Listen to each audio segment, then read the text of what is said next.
आणि म्हणून मला धनगर सांगायला मला कधी कमीपणा वाटत नाही, लाज वाटत नाही, मला अभिमान वाटतो। मी धनगर आहे पण ओबीसी आहे। मला गरीब मराठा समाजाच्या विरोधात आम्ही कधीच नाही। जे तुम्हाला वेगळं आरक्षण दिलंय त्या वेगळ्या आरक्षणाचं आम्ही सगळे समर्थन करतो की नाही?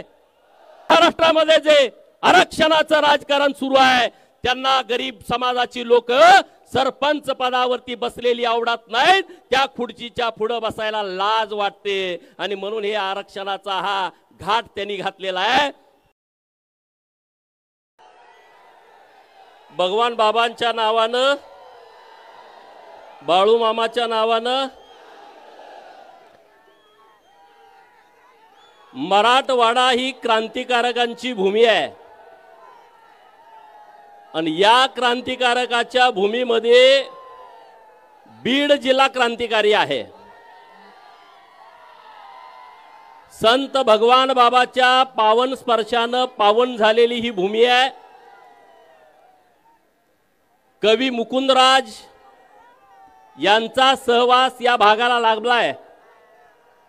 निजामांच्या विरोधामध्ये बंड करणारे, निजामांना पळती भुई थोडी करणारे नवसाजी नाईक आणि धर्माजी प्रतापराव हे पण याच मातीत जन्मालेले आहेत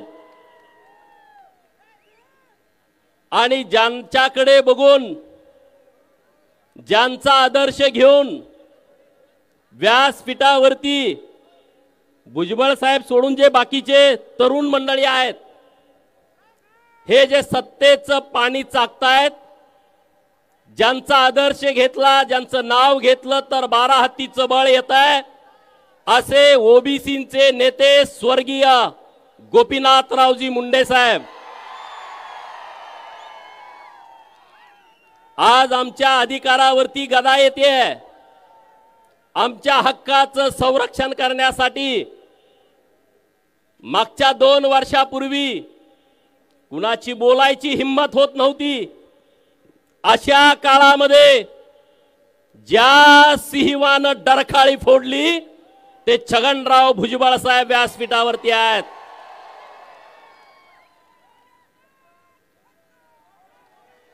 राज्याचे माजी मंत्री ज्यांच्या शब्दाला धार आहे असे माननीय धनंजयराव मुंडे साहेब व्यासपीठावरती आहेत। माननीय प्रकाशांना, लक्ष्मणराव हक्के साहेब, बाकीचे सगळे मंडळी, मी आता वेळ जास्त घेत नाही। मित्रांनो, मी पश्चिम महाराष्ट्रातून आलो आहे। 1962 ला इंग्रजांच्या विरोधामध्ये लढणारे क्रांतिसिंह नाना पाटील सातारा लोकसभेमध्ये हरले, परंतु 1967 ला याच भूमीनं त्यांना लोकसभेमध्ये पाठवलं होतं। याचा सर्वस्वी अभिमान माझ्यासारख्या कार्यकर्त्याला आहे। मित्रांनो, भुजबळ साहेबांच्या नेतृत्वात इथं एक एल्गार सभा मागे झाली होती आणि आता दुसरी एल्गार सभा माननीय भुजबळ साहेबांच्या नेतृत्वामध्ये आपल्या या बीडच्या भूमीमध्ये होते आहे। भटका विमुक्त, ओबीसी, मायनर ओबीसी 346 जाती आहेत। मित्रांनो, आज आपण सगळ्यांनी एक दिलानं, एक मनानं भुजबळ साहेबांच्या पाठीमागे राहण्याची नितांत आवश्यकता आहे। मान्य आहे का तुम्हाला? कुणाकुणाला मान्य आहे? हात वर करा सगळे। मीडियावाले मित्रांना माझी विनंती आहे, ते आमच्यामध्ये भांडणं लावू पाहतायत, जरा हात थोडा वेळ वर धरा। ते आमच्यामध्ये भांडणं लावू पाहतायत, ते म्हणजे 346 जातीचा एकटाच नेता कसा? अरे बाबांनो, आमच्या सगळ्यांचं ठरलंय, आमचा नेता एकच आहे, माननीय छगन भुजबळ। कुणाची काय अडचण आहे का?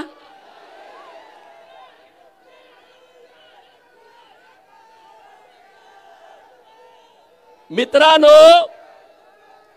माधव हा फॉर्म्युला आपण मागे बघितला होता राजकारणामध्ये। माधव म्हणजे कृष्ण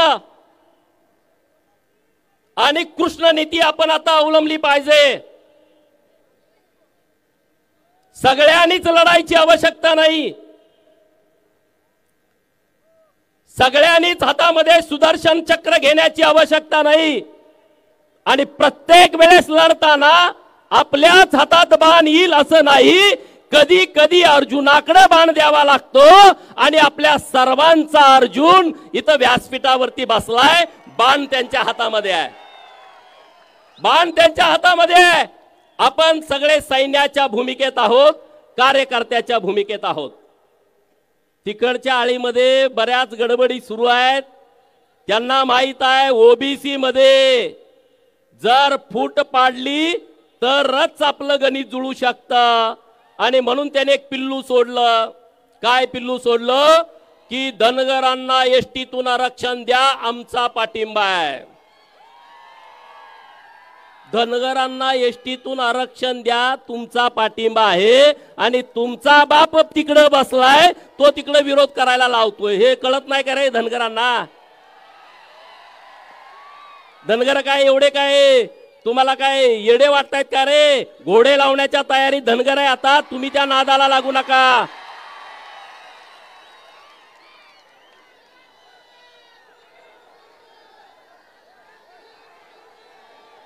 धनगरांना दोन भूमिकेत जावं लागणार आहे. धनगर समाजाच्या एसटी आरक्षणाची अंमलबजावणी करणं हे धनगरांच्यासाठी प्राथमिकता आहे. आम्ही लढाई लढू, रस्त्यावरची लढू, न्यायालयातली लढू, सरकार बरोबरची लढू. धनगरांच्या एसटी आरक्षणाची अंमलबजावणी करणं ही आमची प्राथमिकता आहे.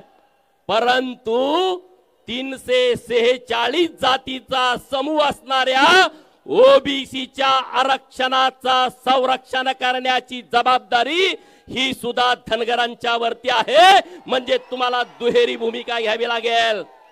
मी म्हणतोय ती योग्य आहे का अयोग्य आहे? जरा जोरात आवाज येऊ द्या.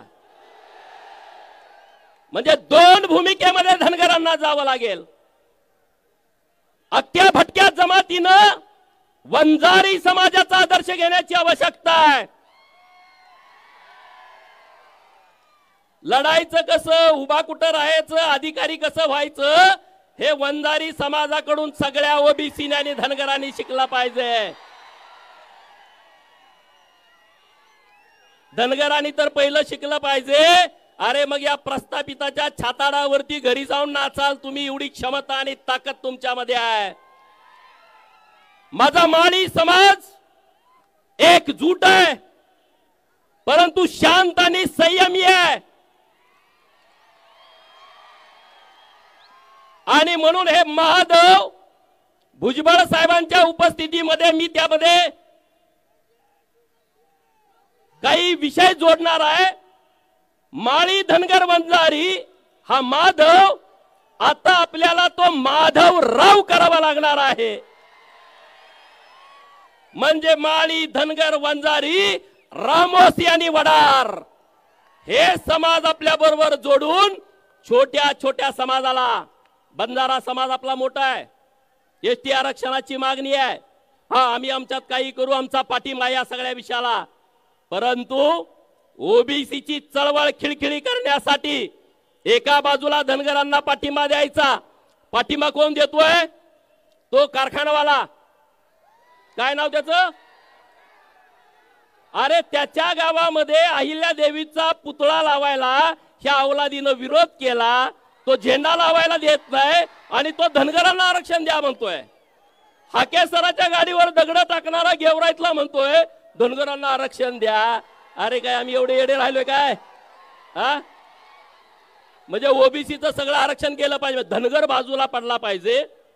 माळी समाजाला एकटं पाडायचं आणि वंजाऱ्यांना शिव्या द्यायच्या, हा तुमचा एक कलमी कार्यक्रम चाललाय. समाजाला कशा काय शिव्या देऊ शकता रे? कसं काय तुम्ही देऊ शकता समाजाला शिव्या एखाद्या? आणि म्हणून हे इथून पुढच्या काळामध्ये आपण खपून घ्यायचं नाही. खपून घेणार का? अरे दोन नेते आपले ओबीसीचे आहेत. छगन भुजबळ साहेब एकदा बोलले होते प्रेसमध्ये की बाबा आज आमच्या आरक्षणावरती एवढी गदा येते. गोपीनाथराव मुंडे साहेब आज हयात नाहीत. दोघे आपले वाघ लढत होते मित्रांनो. मुंडे साहेबांसारखा एक राजबिंडा नेता आपल्याला लाभला होता। एखादा सुपरस्टार सुद्धा मुंडे साहेबापेक्षा कमी देखणा असेल। व्यासपीठावर बसले आणि कंगवा फिरवायला लागले ना, आपण बघत राहायचो, बोलायला लागले तर ऐकत राहायचो।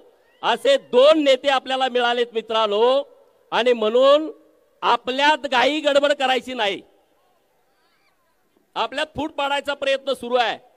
सतरंजीवरती बसायची वेळ आली, मला सांगितलं संयोजकांनी, गोपीचंद सतरंजी उभास, मी मांडी घालून खाली बसणार, कारण ओबीसीचा हक्क महत्वाचा आहे, ओबीसीचं संरक्षण महत्वाचं आहे। आपण सगळे नेते होऊ शकत नाही, आपण सगळे राजकारण यात आणायचं नाही। आपला ओबीसी चळवळीचा एकच नेता आहे आणि तो छगन भुजबळ साहेब आहे, आणि छगन भुजबळ साहेब ठरवतील ती दिशा आपली आहे। हे तुम्हाला मान्य आहे ना? मान्य आहे का सगळ्यांना? हात वर करून जोरात सांगा। मग आता भुजबळ साहेब तुम्ही ठरवाल ती दिशा आहे, आणि त्या दिशेच्या सोबत आम्ही सगळेजण आहोत। अरे सरसकटचं प्रकरण आलं, सरसकटचं प्रकरण आलं, आमच्या मामीला द्या, मामाच्या मामीला द्या, मामीच्या काकाला द्या, काकाच्या पुतण्याला द्या। अरे काय सरसकट प्रकरण गेल्या वर्षी आलं, त्याचं एवढं वादळ उठलं, भुजबळ साहेबांच्या नेतृत्वात आपण सगळे एक झालो, आणि बाबांनो ते सरसकटचं प्रकरण जागच्या जागी थांबलं की नाही थांबलं? नाहीतर आता सगळे आम्ही हे आहे आम्ही ते, आता मग तुम्ही कसं काय रे, तुम्हाला कमीपणा वाटत नाही का आमच्या बरोबर बसायला? हा, गरीब मराठा समाजाच्या विरोधामध्ये ना मुंडे साहेब होते, ना भुजबळ साहेब आहेत, ना गोपीचंद पडळकर आहे, ना धनंजय मुंडे साहेब आहेत। गरीब मराठा समाजाच्या विरोधात आम्ही कधीच नाही। जे तुम्हाला वेगळं आरक्षण दिलंय त्या वेगळ्या आरक्षणाचं आम्ही सगळे समर्थन करतो की नाही? वेगळं आरक्षण आहे नाही, तुम्हाला ओबीसी विरोध करतोय, ओबीसी विरोध करतोय। मीडियावाल्या मित्रांना माझी विनंती आहे, ओबीसी सगळा समाज गरीब मराठा समाजाला, मागासल्या मराठा समाजाला जे वेगळं एससीबीसीचं आरक्षण दिलंय त्याचं आम्ही कालही समर्थन करत होतो, आजही समर्थन करतोय आणि उद्याही समर्थन करणार आहे। आम्ही गरीब मराठा समाजाच्या विरोधात नाही, पण गरीब मराठा समाजाचं भांडवल करून जो प्रस्थापित मराठा समाज आहे तो आमच्या सुताराचं, कुंभाराचं, लोहाराचं, घिसाड्याचं, गावगाड्यातल्या राहणाऱ्या छोट्या छोट्या समाजाचं सरपंच पद हिसकावू पाहतोय, याला आमचा विरोध आहे। म्हणे सुताराचा पोरगा सरपंच झाल्यावर आम्ही कसं पुढे बसणार? मी चंद्रकांत दादांचं खरं तर अभिनंदन करेन, त्यांनी सांगलीच्या कार्यक्रमामध्ये भूमिका घेतली। या महाराष्ट्रामध्ये जे आरक्षणाचं राजकारण सुरू आहे त्यांना गरीब समाजाची लोक सरपंच पदावरती बसलेली आवडत नाहीत, त्या खुर्चीच्या पुढे बसायला लाज वाटते, आणि म्हणून हे आरक्षणाचा हा घाट त्यांनी घातलेला आहे। पण हा सगळा समस्त ओबीसी समाज तुमचा हा घाट हाणून पाडणार आहे। ओबीसीच्या चळवळीमध्ये येताना अरे समोरनं लांडग्याचा कळप अंगावर यायला लागलाय, लांडग्याचा कळप तो तुमच्यावरती अटॅक करायला लागलाय, आणि आपण म्हणतोय नाही नाही आम्ही सर्व समावेशक आहे, आम्ही नुसतं ओबीसी नाही, आम्ही सर्व समावेशक आहे। लांडगा तुमचा आता गळा घोटणार आहे आणि आपण म्हणायचं का आम्ही सर्व समावेशक आहे? अरे आपल्या हातात आहे ते फेकून मारलं पाहिजे आणि सांगितलं पाहिजे मी ओबीसी आहे। अरे तुम्ही जरी नाही सांगितलं तर ते म्हणतातच ना, आणि म्हणून मला धनगर सांगायला मला कधी कमीपणा वाटत नाही, लाज वाटत नाही, मला अभिमान वाटतो। मी धनगर आहे पण ओबीसी आहे। मला पत्रकारांनी प्रश्न विचारला आल्या 4 दिवसापूर्वी तुम्ही हिंदू सभेला आलता, आज तर तुम्ही ओबीसी सभेला आलाय। 4 दिवसापूर्वी मी बीड मध्ये आलो होतो, कंधों से आगे छाती नहीं होती, कंधों से आगे छाती नहीं होती, धर्म से बढ़कर जाती नहीं होती, आणि म्हणून परवा आलो होतो धर्माचा विषय होता आणि आज आलोय माझ्या जातीचा ओबीसी लोकांचा विषय आहे आणि त्याचं संरक्षण करण्यासाठी भुजबळ साहेबांच्या पाठीमागे घोषणा देण्यासाठी कार्यकर्ता म्हणून आलोय आणि पुढे नेहमी येणार आहे मित्रांनो, नेहमी येणार आहे, नेहमी येणार आहे. आणि तुम्ही सगळे गावातले एक व्हा, सगळे एक व्हा, गावातले वाद सगळे संपून टाका. जो असा आहे तो तसा आहे, ह्यो अमकाय ह्यो तमकाय, हे राजकारण ते राजकारण, आणि आपल्यामध्ये जर भांडत बसला ना माती होऊन जाल, माती होऊन जाल. अत्यंत जबाबदारीने मी बोलतोय, अत्यंत जबाबदारीने मी बोलतोय. तुम्ही जर तुमच्यामध्ये डॉक्टर बाबासाहेब आंबेडकर साहेबांनी काय सांगितलं, शिका, संघटित व्हा, संघर्ष करा. आपला नुसता संघर्ष चालू आहे, संघटित कोण होणार? आणि ते संघटित होण्यासाठी आणि तुम्ही आणि आम्ही एकत्रित येऊया. आणि जीआर बिआर तुम्ही चिंता करू नका रे, भुजबळ साहेब लढतायत ताकदीनं. आतापर्यंत कुणाला सर्टिफिकेट मिळालेले नाहीत आणि पुढे मिळणार नाहीत, याची व्यवस्था यांच्या नेतृत्वाखाली होईल. तुम्ही विश्वास ठेवा, याची चिंता करू नका. आणि यांनी अगोदर दाखले काढलेत रे, सरपंच हे नगरसेवक कुठल्या पदावरती आहेत? कुणबी मराठा, मराठा कुणबी, माग कुल येतात नाही तर पुढे कुल येतात. ओव्हर रायटिंग, माग कू चला द्या दाखला, पुढे कू द्या दाखला. साहेब मला विनंती अशी करायची आहे, जो प्रांत खोटा दाखला देईल, जो जात पडताळणी समितीचा प्रमुख खोटी जात पडताळणी देईल, त्याला पहिला बीडच्या तुरुंगात टाकायची व्यवस्था केली पाहिजे. 50,000 घेतलं का दाखला देते, पण आज नाही रे. त्यांना काय वाटतंय आम्ही लय दाखले दिले, माग दाखले ह्यांनी काढलेत बरेच. पुण्यामध्ये मला वाटतंय 16 का 17 नगरसेवक या दाखल्यावरती आहेत. नाशिकमध्ये तशी परिस्थिती सगळीकडे आहे. आणि म्हणून याच्यावरती कुठंतरी एकदा निर्णय आला पाहिजे. भुजबळ साहेब, ही सगळी लोक आपल्या बरोबर आहेत, आपल्या सोबत आहेत. आणि त्यामुळं मी तुमच्याशी बोलत असताना आता मागे आकडे येतात, 58 लाख नोंदी सापडल्या. 58 लाख कशाला म्हणतात? एक जर 100 वर्षापूर्वी 58 लाख नोंदी सापडल्या, आमची संख्या म्हणजे 5 कोटी आहे. अरे मराठवाड्यामधले जिल्हे, विदर्भात तर सगळे हे कुणबी पंजाबराव देशमुखांच्या सांगण्यावर झाले.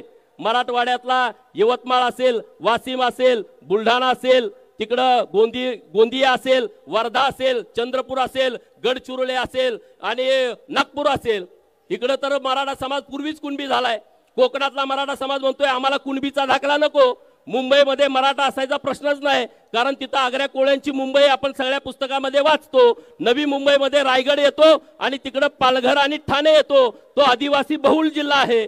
खानदेशामध्ये नंदुरबार आदिवासी बहुल आहे. तिथं राहिला नाशिक, धुळे, जळगाव. आणि तुमचे इथले जिल्हे छत्रपती संभाजीनगर, जालना, बीड, परभणी, हिंगोली, नांदेड, धाराशिव, लातूर. पलीकडे राहिला सोलापूर, सांगली, कोल्हापूर, सातारा, पुणे आणि अहिल्यानगर. जिल्हे किती झाले मोजा, तिकडचे 3 इकडचे 8 आणि 3 11, अहिल्यानगर 12, 12 आणि 5 17. 17 जिल्ह्यामध्ये 5 कोटी असतात का रे? कुठलं तुमचं कॅल्क्युलेटर आहे? कुठलं कॅल्क्युलेटर आहे? एवढी लोकसंख्या तर या 17 जिल्ह्यामध्ये आहे का? जातनिहाय जनगणना ज्या दिवशी होईल तेव्हा तुमचा बाजार उठलेला असेल हे तुम्ही लिहून ठेवा आणि तुम्हाला तुमची ताकद कळेल. सुताराला कुंभाराला ती मध्ये माझं एकच घर आहे. अरे तुझं गावात एक आहे, पण विधानसभा मतदारसंघात 1000 घर आहेत की 1000 गुणुले 5 कर की. लोहार म्हणते माझं गावात एकच घर आहे, लपतय. अरे गावाचा विचार करू नको, विधानसभा मतदारसंघाचा विचार कर. तेव्हा तुझी 5000 7000 लोकसंख्या होत्या. आणि या महाराष्ट्रामध्ये असे कितीतरी आमदार आहेत की जे 5000च्या आत निवडून आले. एकटा लोहार एखाद्या आमदाराला पाडू शकतो, एवढी हिंमत तुमच्यामध्ये आहे रे. पण तुम्ही म्हणताय जाऊ द्या, ते भुजबळ साहेबाचं काम आहे. अरे भुजबळ साहेबांचा 78वा वाढदिवस झाला परवा. सगळे उभा राहून त्यांना वाढदिवसाच्या शुभेच्छा द्या. सगळे उभा राहा. भुजबळ साहेब हे 100 वर्ष 100वा वाढदिवस करण्यासाठी या महाराष्ट्रातल्या गरीब लोकांच्या तुम्हाला शुभेच्छा आहेत.